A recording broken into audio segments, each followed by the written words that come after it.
안녕하세요. 빌러브입니다. 우리의 모든 힘은 지금 이 순간에 존재한다는 사실 알고 계세요? 우리가 외면했던 감정이라는 나침반은 언제나 늘 그 힘의 근원이 있는 곳으로 우리를 안내하고 있어요. 이 나침반 하나면 우리는 결코 길을 잃지 않는다는 사실을 나만의 길을 만들어 세상을 변화시킨 예술가들, 창조자들은 알고 있었습니다.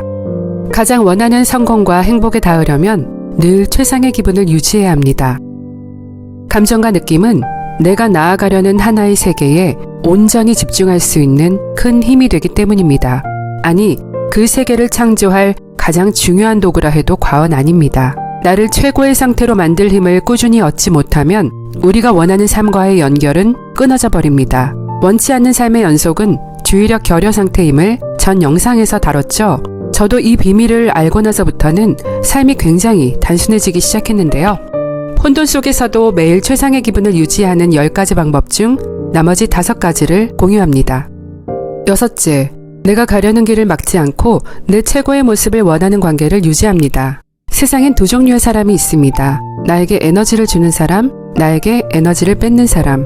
이 느낌을 알아두면 좋은 이유는 어떤 사람은 괜찮고 어떤 사람은 별로다 하는 식의 편가르기를 하기 위함이 아니에요. 내가 있어야 할 자리를 잘 찾을 수 있게 되기 때문입니다. 어떤 사람에겐 최고의 사람이 또 어떤 사람에겐 별로일 수 있죠. 그 반대일 수도 있고요. 당신은 지금 어떤 사람들과 주로 함께하고 있나요? 관계에도 청소가 필요합니다. 나를 나답지 못하게 만드는 사람, 나를 원치 않는 상황에 놓이게 하는 사람, 타인을 경청하지 못하고 자기 말만 하는 사람, 문제를 창조하는 상상의 시나리오를 쓰는 사람, 내 최고의 모습이 드러나길 원치 않고 숨기려 하거나 끌어내리려는 사람들은 내 꿈을 방해하는 사람들일 수 있어요. 내 본질을 막는 자아가 두텁게 형성된 경우죠. 개인적으로 이런 사람들을 마주할 때, 와, 나는 그렇게 살지 말아야지. 내적 동기를 강화시켜주는 고마운 반면교사라 여깁니다. 사람을 잘 가려 만나야 내가 진짜 원하는 상태에 애씀 없이 이룰 수 있습니다. 내가 주로 만나는 사람 5명의 평균값이 나를 그대로 말해준다고 하죠. 이대로 정말 괜찮은가요? 그간 나의 대인관계 이력을 들여다보면 내 에너지 흐름을 그대로 보여준다는 걸 알게 됩니다. 피해자, 가해자, 낭만주의자, 비밀이 많은 사람, 상호협력자, 성인군자. 당신은 어떤 관계와 어떤 역할에 주로 집중해 왔나요? 우리가 원하지 않는 상태를 꾹 참고 응시하는 한 그와 동일한 것들을 지속적으로 초청할 뿐 아니라 가장 원했던 바를 차단시키는 행위를 반복할 수밖에 없게 됩니다. 예측된 불행을 선택하는 삶은 습관이 되고 몸에 쌓인 불편한 감정은 결국 터져 몸 여기저기를 심히 괴롭히는 고질병으로 하나둘씩 나타나기 마련입니다. 그럼 어떤 사람을 만나야 할까요? 나만의 Y를 찾는 일이 그 시작이어야 해요. 내 철학과 목표, 비전이 확립되어 있어야 내 성장에 걸맞는 사람들과 오래오래 함께 갈 수 있거든요. 나는 나와 닮은 것을 끌어당기는 에너지체이기에 내가 바뀌면 주변 사람이 바뀌고 삶의 모든 것이 바뀝니다. 진짜 나를 찾고 그런 나에 어울리는 사람들로 주변을 두르는 것, 사람으로 인해 감정 낭비를 최소화하며 내 길을 갈 수 있는 최고의 방법입니다. 서로에게 가장 좋은 것을 주고 싶어하고 꿈을 전폭적으로 지지해줄 소중한 관계에 집중해보세요. 당신을 최상위 수준으로 끌어올려줄 사람을 절대 놓치지 마세요. 7째, 몸과 마음의 조화로운 순환을 위해 잘 먹고 잘 배출하고 잘 호흡하는 습관을 들입니다. 건강의 기본은 잘 먹고 잘 배출하기. 자연에 가까운 음식을 먹고 몸속에 쌓인 불필요한 것들을 그때그때 빼내는 습관을 들일 때 건강한 소화 기능을 유지할 수 있으며 성장에 막힘이 없고 노화를 늦추면서 몸을 실시간 균형 잡을 수 있습니다. 새벽 4시부터 오전 12시 정도까지는 우리 신체가 노폐물 배출 모드로 바뀌는 때입니다. 이 시간에 노폐물이 잘 빠질 수 있도록 깨끗한 물과 신선한 과일, 야채를 먹어주는 습관을 들여보세요. 교감 신경을 활성화하고 자연적 생체 리듬 유전자가 틀어지지 않도록 샤워나 림프 마사지를 병행해주면 내 몸을 구석구석 깨끗이 유지할 수 있습니다. 보이지 않는 마음 관리도 몸 관리처럼 의식적으로 해주세요. 매일 잠시라도 눈을 감고 들숨, 날숨을 느끼는 복식 호흡을 하면서 내면의 소리에 집중하는 시간을 가져봅니다. 내 안의 초인적 에너지가 얼마나 무한한지 느낄 수 있습니다. 하루 동안 쌓인 고통, 분노의 부정적 에너지는 희망과 긍정의 에너지로 자연스럽게 전환됨을 느낍니다. 진정한 행복은 아무런 동요도, 긴장도 없는 조화로운 상태임을 알아차립니다. 스트레스는 만병의 근원이라고 하죠. 하지만 관점을 바꿔보면 우리 몸에 꼭 필요한 약이 되기도 합니다. 삶이 가끔 가져다주는 적당한 스트레스는 최고의 성장 자극제가 되니 예민하지 않은 마음으로 품으며 돌봐주시는 것도 삶의 지혜겠죠. 건강과 질병은 사실상 삶과 밀접한 관련이 있기에 호흡, 음식, 수면, 운동, 인간관계 등 삶을 총체적으로 레벨업 시킬 때 질병 걱정에서 완전히 해방될 수 있습니다. 8째, 삶에 주어지는 모든 것들을 늘 낯선 시선으로 즐깁니다. 우리 두뇌는 똑똑한 것 같지만 우리가 하는 결정의 70에서 80% 이상이 무의식적으로 일어난다는 사실 알고 계세요? 우리 두뇌는 정말 단순해요. 익숙한 것이냐, 낯선 것이냐를 끊임없이 구분할 뿐입니다. 낯선 것이 나타나면 경계태세를 보이고 행복보다 예측된 불행을 선택하게 되는 건 우리 두뇌 속 원시적 뇌 지배 때문인데요. 어릴 적 사회와 부모로부터 이것은 옳고 저것은 그르다는 교육을 받은 영향 때문입니다. 초월의식 상태였던 순수한 뇌는 새로운 정보가 입력되면서 새로운 회로를 짜게 되고 자아를 탄생시킵니다. 순수 감각을 잃고 분리 감각이 강화되면서 생존 게임을 펼치고 관계를 단절시키며 낯선 것이 나타날 때마다 문제적 상황을 만들게 됩니다.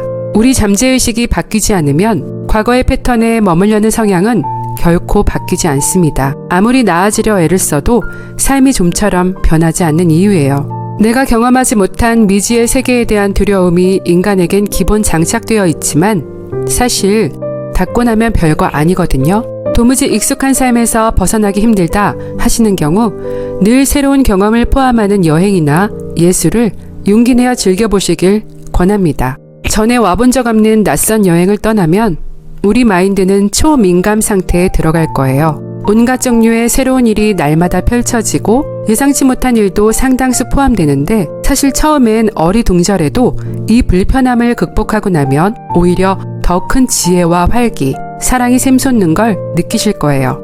우리가 외면했던 진작 느꼈어야 할 깊은 행복의 차원임을 알게 됩니다.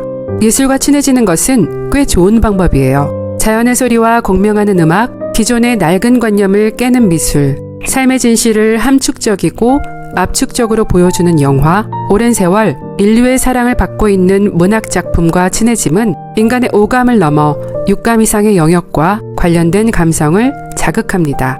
낯선 경험들을 모두 하나로 연결시키면 기존의 시각으로 보이지 않았던 새로운 세계들이 보이기 시작합니다. 다름은 내가 반드시 통합했어야 할 또 다른 나였음을 깨닫게 되실 거예요. 물론 여행이나 예술처럼 꼭 새로운 경험이 아니어도 얼마든지 이 순간에서 낯선 경험을 할 수도 있어요. 익숙한 사람을 늘 새로운 사람처럼 바라보는 연습을 해보는 거예요. 실제 우리 몸속 세포도 어제 다르고 오늘 다르듯 어제 본 사람과 오늘 본 사람은 엄연히 다른 사람이에요. 전 가족을 늘 낯선 사람 보듯 대하는데요. 예를 들면 아침에 일어나면 아이를 생전 처음 본 것처럼 대합니다. 와, 잠에서 깼니? 너 참 신기하게 생겼다. 너 누군데 나에게 왔니? 그럼 아이도 똑같이 장난을 칩니다. 아줌마 누구세요? 서로 까르르 웃으며 하루를 시작합니다. 물론 이런 유머가 통하지 않는 건조한 관계일 수 있어요. 그땐 아이가 처음에 세상에 와서 내 품에 안겼을 때를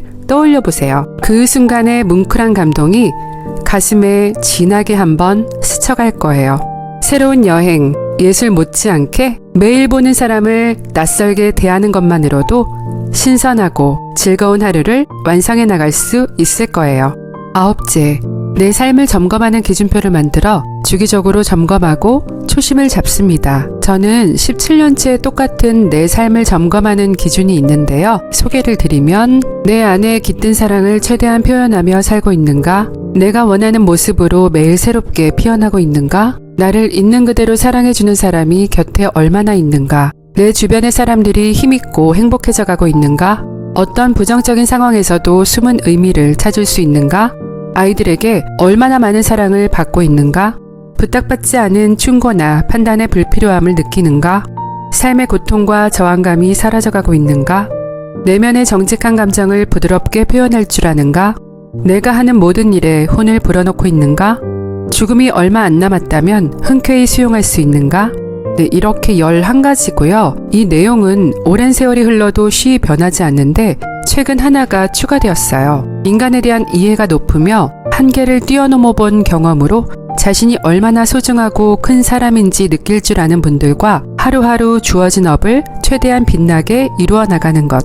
내가 먼저 그런 사람이 되어야 그런 분들과 가슴 뛰는 업을 이루어 나갈 수 있겠죠? 여러분도 초심 잃지 않기 위해 여러분만의 삶의 기준표를 만들어 보시면 어떨까요? 10번째, 하루 중 가장 중대한 시간, 잠들기 전에 가장 많은 공을 들입니다. 잠들기 전에 저는 꼭 하는 게 있어요. 아침에 영화 감독이 되어 돌려본 필름과 비슷한 삶을 살았는가? 하루를 체크하며 감사일기를 쓰는데요. 어느 날은 초집중력을 발휘해 그 이상을 끌어냈는데 또 어느 날은 완전히 흐트러지는 경우도 있더라고요. 하루하루를 있는 그대로 기록하다 보면 꿈꾸는 미래를 얼마나 현실화할 수 있는지는 느낌을 지속하는 단순성, 근기에 달린 문제라는 걸 알게 돼요. 내가 원하는 바를 이루지 못했던 건 끝까지 밀고 나갈 근기가 부족해서였구나 하고요. 하루가 잘 완성이 되었든 안 되었든 잠드는 시간은 제가 가장 공을 들이는 시간이에요. 하루 중 가장 중요한 시간이기 때문이에요. 혹시 잠들기 직전이야말로 집중에 놀라운 효과가 나타나는 시간이라는 거 알고 계세요? 전 생애의 3분의 1 이상을 아무 생각 없이 잠만 자는 분들이 많죠? 사실 이 시간은 나머지 3분의 2가 어떻게 펼쳐질지 내 두뇌가 지시받는 시간과도 같습니다. 잠재의식 세계로 들어가기 전 꿈과 상상, 현실을 구분하지 않는 뇌에게 가장 원하는 바를 구체적으로 입력하게 된다면 더 건강하고 행복한 삶의 실현이 빨라질는지도 모를 일입니다. 또 가장 평온한 상태에서 잠에 듦으로써 우리 인체가 알아서 몸속을 청소하고 호르몬 분비를 원활히 해 창의성, 생산성, 활력, 수명을 증가시키는데 기여할 수 있도록 해주세요. 혼돈 속에서도 매일 최상의 기분을 유지하는 방법 10가지는 여기까지입니다. 여러분도 여러분의 소중한 느낌을 지키는 나만의 루틴을 만들어 보시면 어떨까요? 고맙습니다.